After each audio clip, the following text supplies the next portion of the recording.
Hi guys, welcome to Windsome Cottage Garden. My name is Hannah. I'm so glad that you decided to join me today. We are back in the city doing some more spring cleanup. It is a completely glorious day. It's about 75 degrees. There's a light breeze. The birds are chirping. My hyacinths are up. Some daffodils are starting. It's just beautiful.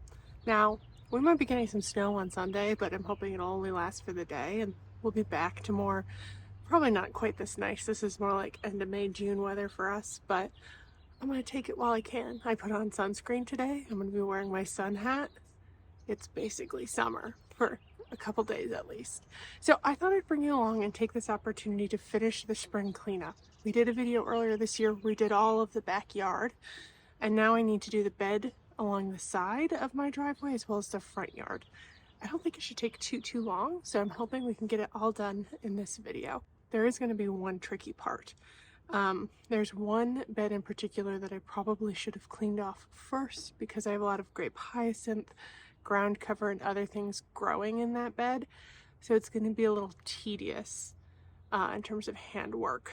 But I thought I'd quickly show you the areas we're going to be working on and then just get set up and dive right in. I think I may have even shown you this video when we did the backyard, and I had intended to do this and just didn't quite get to it.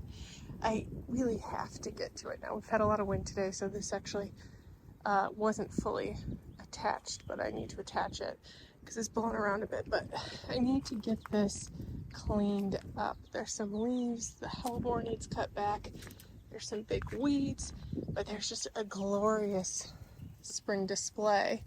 I don't know if I'm going to do the rose today just because we are experiencing some winter weather this weekend, so it might be in early next week, but I need to kind of clear out around it to be able to get to that. So this is an area I want to focus on. And then we also have just general cutting back here as well as in the front yard. I planted a lot of things in this area last year, so I'm going to have to remind myself what's what. But it's mostly cutting back. Look at these hellebores. They're pretty amazing.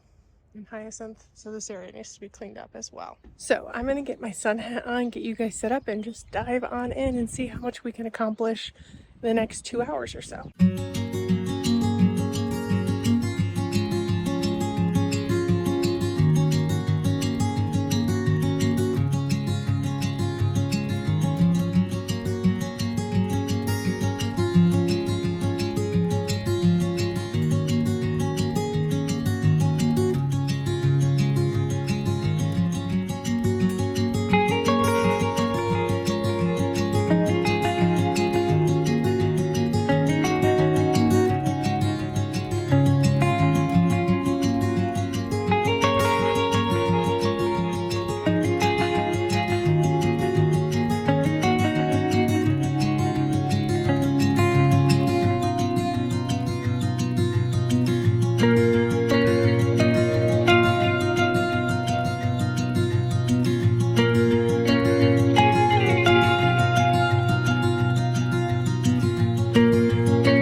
Okay, I didn't quite finish everything I was hoping to finish today.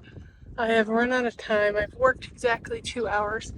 I have a couple other things I need to get done for tonight, so I have to hit pause on the spring cleanup, but I would say I got about 75% done. I will note that the part that I thought would be tedious was tedious and took a lot longer than I thought, but it's a lesson to me that next year I should at least get the leaves off before everything starts coming up. That would have made life a heck of a lot easier. Why don't I give you a quick look at what I got done and some of the things that I discovered while I was doing it. So this got cleaned up pretty well. I noted that this dianthus that we planted last year is doing the best out of all the dianthus. There's another one here, but it's got life. It's just not quite coming back quite yet. Hopefully the leaves had something to do, and now that I've cleared it off, it'll take off. But this is looking good. We've got some beautiful daffodils that have come. I love this one in particular. I don't know what any of these are. They're part of a mix. But we also have some really pretty hellebores. This one is a Trader Joe's special, so I don't know what the name of it is. But as we kind of came up here, oh, don't you just love grape hyacinth? They are a bit of a pain dealing with the grass and whatnot, but I mean, they create such a dreamy scape, especially if you think about the daffodils next to them. This isn't quite broken, so I might cut that and take it in. Oh, these need to be freed. But yeah, and there throughout this bed, this is like probably the warmest spot, so it doesn't surprise me that that started, and they'll keep going throughout. But we have some really pretty myrtle blooms going, which are in a similar color family. So I didn't know if I realized quite how similar they were. But once this is filled, it'll just be a wash in blue, which is nice. The poppies here are doing well. I think this must be one that seeded itself, because I think the third one I planted was here-ish, which they don't last forever, so that doesn't surprise me too much. I didn't touch this rose. We'll get to it later. In this area, it was pretty self-explanatory, though I don't know if I ever told you guys that I planted allium in here. And these are actually the allium I mentioned in a previous video. I hurt my back this fall using the auger in a silly way, and I was planting these allium. So I'm happy they came up, because if they hadn't, that would have been a lot of pain for nothing. But I bought them on clearance and planted them quite late. Had to pin back my clematis. I got a new roof last fall, and they had kind of come down, and I hadn't really dealt with it. So I pinned them back, and we'll do some more work this year training them. I got this all cleared up. It's looking good. And then I did get over here and cleaned this up. And I didn't get too far into here. I did one hellebore, and then I'll just tackle the rest later, though I did clear off a lot of the dead that was here. But I did want to share. Look at these. The fritillaria have started coming out. Aren't those just so pretty? I should note that these are also Trader Joe's specials. I had two variety that for some reason, I don't know if I realized what was what, because I have two of these guys right next to each other, and I have three of these guys right next to each other. And if I've been thinking, I probably would have done it a little differently. Oh, look at the bumbles. That's kind of fun. While we're looking at hellebores, I'll probably show these later, because I'm gonna do an April garden tour. But look, this is part of the wedding mix series, as is this one, which is really pretty too. I wish these had a more upright facing bloom, but they're still stunning. And then I also have this one,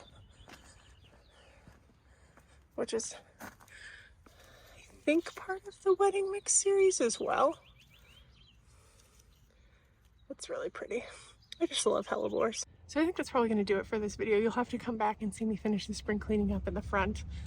There's a couple other springy projects that I'll probably quick finish that. I don't know if your grocery stores do this, but my grocery store has a a center aisle display in the back with bulbs, dahlias, all kinds of different things.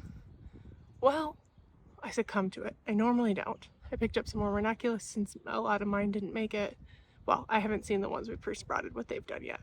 But when I dug them up, I couldn't find a lot of them. Granted, I'd waited a long time to dig them up because they looked good and were blooming basically all of last summer since it was a little cooler in that area. And I didn't have the heart to kill them, which I think this year I will have heart to do that.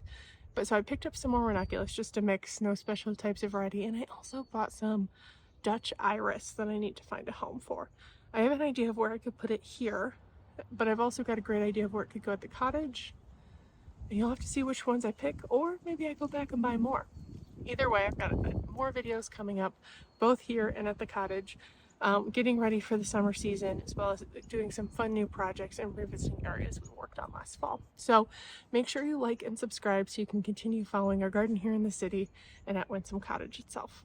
Thank you so much for joining me today, and I can't wait to see you in the next video. Bye-bye.